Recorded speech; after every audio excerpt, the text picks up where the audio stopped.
Bismillahirrahmanirrahim. Assalamualaikum warahmatullahi wabarakatuh.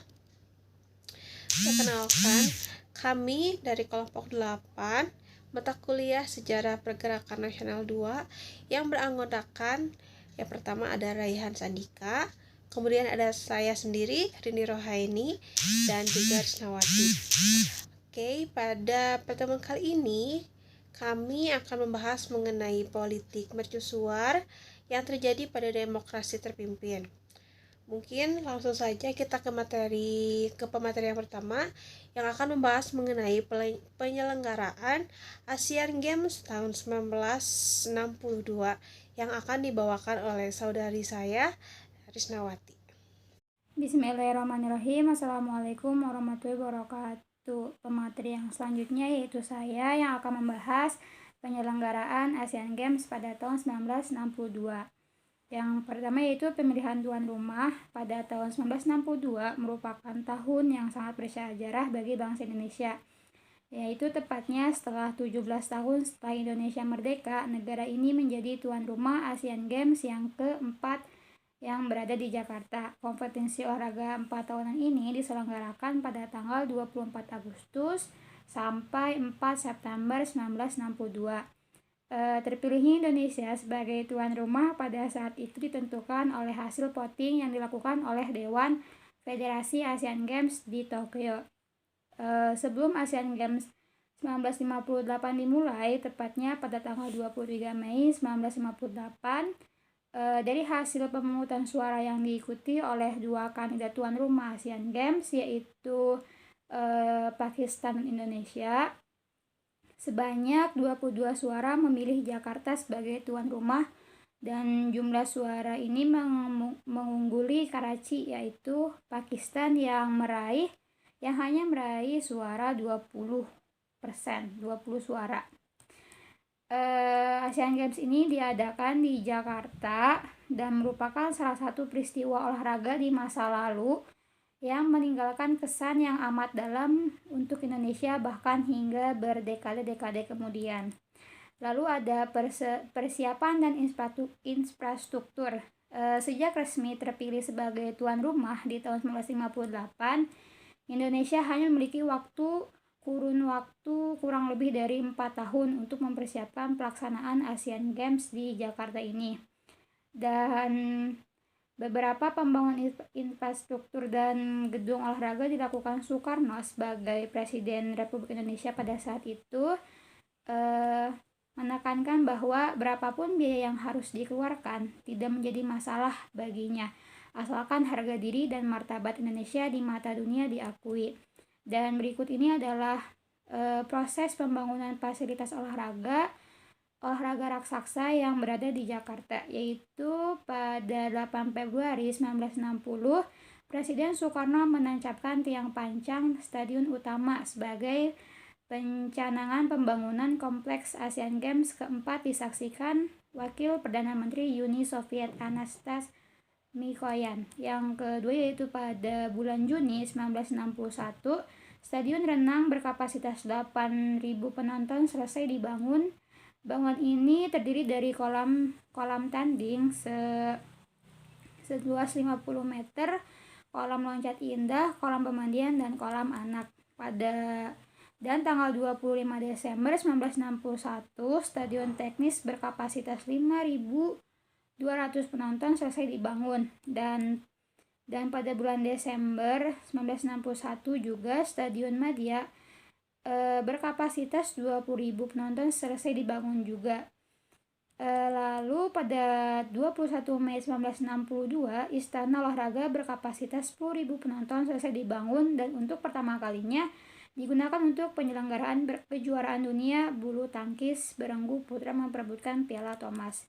Lalu Juni 1962, gedung bola basket berkapasitas 3.500 penonton selesai dibangun juga. Dan tanggal 21 Juli 1962, Stadion Utama berkapasitas 100.000 penonton selesai dibangun.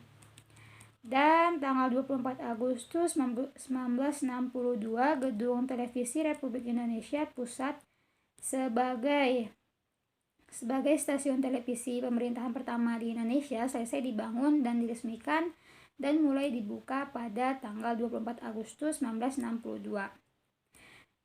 Kesiapan infrastruktur untuk penyelenggaraan Asian Games ini pun ikut sangat digenjot oleh pemerintah Indonesia kala itu. Lalu proses pembangunan beragam infrastruktur ini terbilang sangat singkat, yakni dalam waktu setahun, bahkan ada juga yang hanya menghitung bulanan.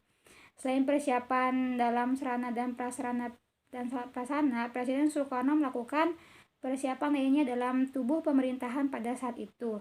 Untuk mendukung keberhasilan Indonesia di Asian Games, Presiden Soekarno membentuk Dewan Asian Games Indonesia atau DAGI. DAGI itu dewan yang mengurus tentang perlombaan-perlombaan yang akan diikut sertakan dalam Asian Games. Lalu ada olahraga dan negara partisipannya. Saat itu ada 1.460 atlet yang ambil bagian dalam mewakili negaranya. Dan dalam event itu menampilkan 13 cabang olahraga atlet seperti renang, loncat indah, bola air, bola basket, tinju, balap sepeda, hoki, sepeda bola, menembak, tenis meja, tenis bola, voli, dan lainnya.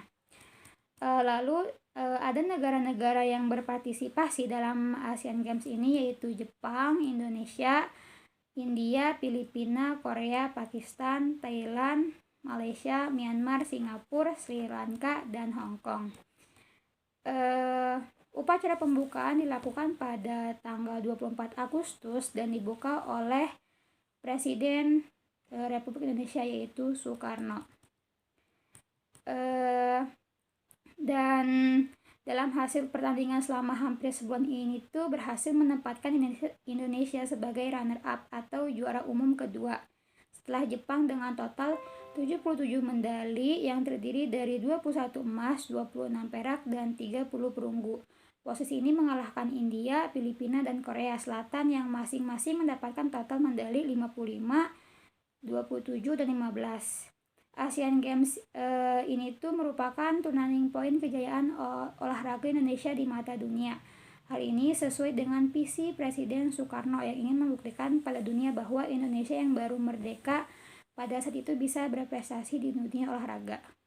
Cukup sekian pemaparan dari saya. Wassalamualaikum warahmatullahi wabarakatuh. Baik, kemudian kita langsung saja ke materi selanjutnya, yaitu mengenai Ganevo yang akan dibahas oleh saudara saya, Raihan Sandika. Bismillahirrahmanirrahim.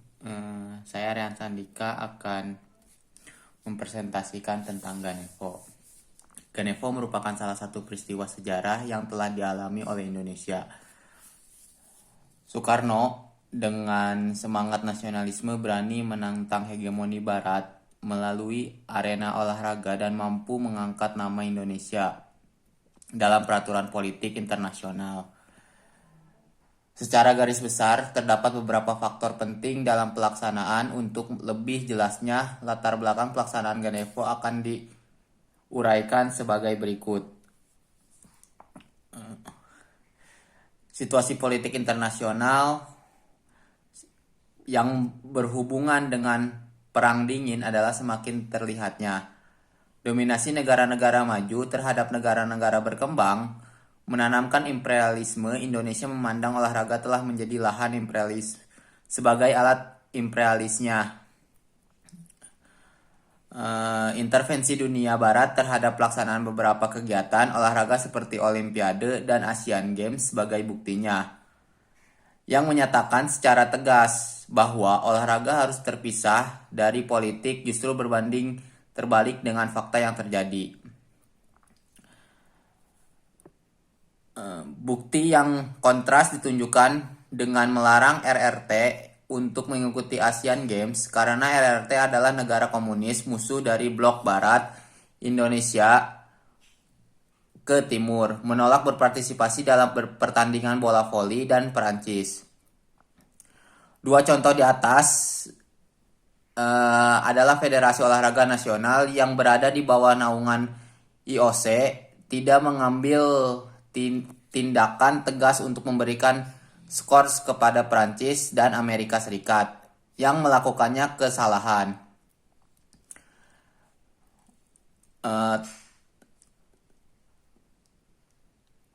Membuktikan bahwa IOC memiliki rasa takut terhadap negara-negara anggota Blok Barat dan selain karena sebagian besar anggota Dewan Eksekutif IOC adalah orang-orang Eropa. Lanjut ke skorsing IOC kepada Indonesia. Indonesia menerima skorsing IOC akibat melarang partisipasi Taiwan dan Israel ke Asian Games ke-4 di Jakarta. Hubungan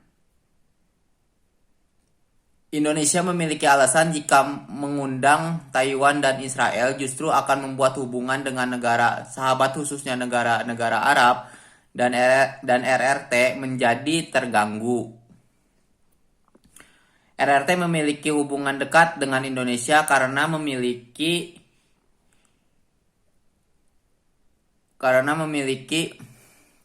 persamaan dan melaksanakan politik luar negeri ialah secara konsekuen menentang imperialisme dan kolonialisme di berbagai belahan dunia. Wujud solidaritas dan menjaga hubungan baik kepada negara-negara Arab dan RRT menyelenggarakan Ganevo diharapkan mampu mengangkat nama Indonesia dan membuka mata dunia internasional jika Indonesia adalah salah satu kekuatan baru di benua Asia. Lanjut ke situasi politik dalam negeri, Ganevo merupakan salah satu wujud kebijakan luar negeri yang mampu membangkitkan reaksi nasionalisme rakyat Indonesia untuk mengubah peran Indonesia dalam dunia internasional sebagai pemimpin negara baru berkembang. Momentum skorsing IOC dimanfaatkan oleh Soekarno sebagai alat berfungsi menyatukan. Rakyat Indonesia untuk melawan salah satu bentuk imperialisme di bidang olahraga dan mewujudkan konsepsi politik luar negeri. Soekarno menggunakan skorsing IOC untuk membangkitkan nasionalisme rakyat Indonesia. Karena dianggap sebagai salah satu bentuk isolasi terhadap Indonesia dalam bidang olahraga yang bertujuan untuk menghambat eksistensi Indonesia dalam pergaulan dunia internasional. Lalu konsepsi politik luar negeri Soekarno, situasi dunia saat berlangsungnya Perang Dingin membuat Soekarno menyatakan bahwa dunia tidak terbagi dalam blok barat dan blok timur.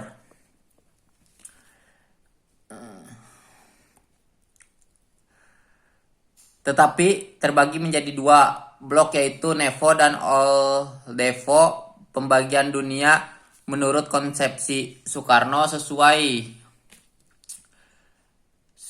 dengan konteks internasional. Soekarno meyakini bahwa pembagian kekuatan dunia dalam wujud Nevo dan Oldevo akan membuat kedudukan Indonesia meningkat dalam dunia internasional. Salah satunya adalah sebagai pemimpin negara-negara berkembang yang tergabung dalam Nevo. Soekarno berinisiatif untuk memperkuat persatuan negara yang digolongkan dalam The New Emergency Force dari beberapa benua. Soekarno sesuai konsepsinya berusaha menggalang kekuatan baru dengan menyerukan semangat imperialisme dan kolonialisme. Selama praktek penjajahan masih berlangsung, perdamaian dunia tidak mungkin dapat diciptakan.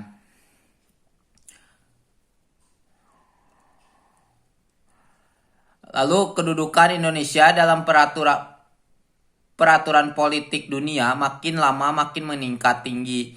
Indonesia sekarang berdiri di barisan depan bersama-sama dengan negara-negara lain dalam perjagaan dan menyelenggarakan satu susunan dunia baru di mana umat manusia hidup berbagai tanpa exploitation the home per home. Hidup berbahagia dalam persahabatan bangsa-bangsa yang sempurna. Di luar negeri kita selalu konsekuen untuk menghancurkan imperialisme dalam segala bentuk dan manifestasinya. Indonesia bersama negara Asia Afrika, Amerika Latin, dan juga negara sosialis lainnya. Mungkin sekian presentasi mengenai Ganevo.